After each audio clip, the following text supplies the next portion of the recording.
तो वहीं e rickshaw को लेकर चाइनीज ऐप पर सरकार सख्त है। ई रिक्शा बंद करने वाली चीनी ऐप पर एक्शन लिया गया है और बैड बीएमएस ऐप पर सरकार ने रोक लगा दी है। सरकार ने बैड बीएमएस ऐप हटाने के निर्देश दिए हैं।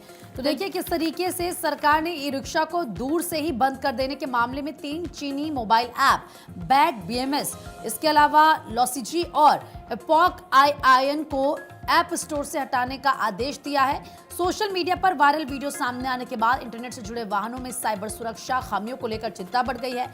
ये जानकारी मिली है कि ऐप का दुरुपयोग बैटरी से चलने वाले वाहनों को दूर से किस तरीके से निष्क्रिय करने के लिए किया जा रहा था और इसी आधार पर इन्हें ऐप स्टोर से हटाने का निर्देश दिया गया। सरकार ने यह भी कहा है कि इस तरह के फीचर वाले किसी अन्य ऐप की पहचान होने पर उसके खिलाफ भी कार्रवाई की जाएगी। सरकार ऐप स्टोर संचालकों के साथ भी संपर्क में है ताकि ऐसे एप्लीकेशन के वितरण को रोका जा सके जो साइबर सुरक्षा के लिए जोखिम पैदा कर सकते हैं।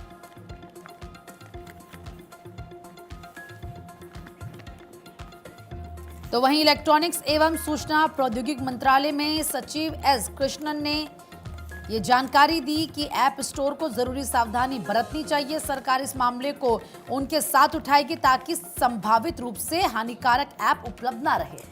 और अब आप ये जानिए कि कैसे ये ऐप ई रिक्शा चालकों की बढ़ा रहे थे परेशानी। बैटरी के वोल्टेज, करंट, चार्ज और टेम्परेचर की जानकारी के लिए बने बीएटी, बीएमएस और इसी के साथ साथ 7 ऐप पर एक्शन लेने को कहा गया है।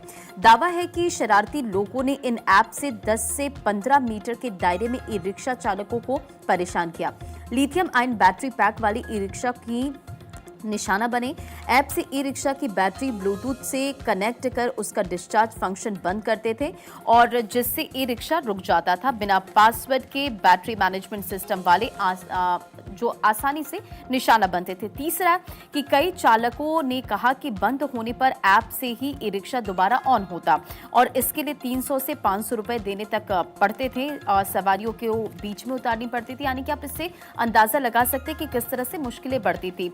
जिन ई रिक्शा में पुरानी लेड एसिड वाली जो बैटरी थी वे प्रभावित नहीं होते थे। एडवांस सिस्टम वाले इलेक्ट्रिक कार, स्कूटर बेअसर है इससे। तो ई रिक्शा की लिथियम बैटरीज और ब्लूटूथ मैनेजमेंट सिस्टम बिना पासवर्ड या कमजोर सुरक्षा का होता है, इसीलिए ऐप उससे कनेक्ट हो रहा था। उज्जैन में इसके जरिए फिरौती तक वसूली जा रही थी। तो इस तरीके के जब मामले सामने आ रहे थे तो केंद्र सरकार ने कई शहरों में ई रिक्शा चालकों के लिए मुसीबत बने चीन के 3 ऐप बैट, बीएमएस, लॉसिजी और एपोच आयन को ऐप स्टोर से हटाने का आदेश दे दिया है।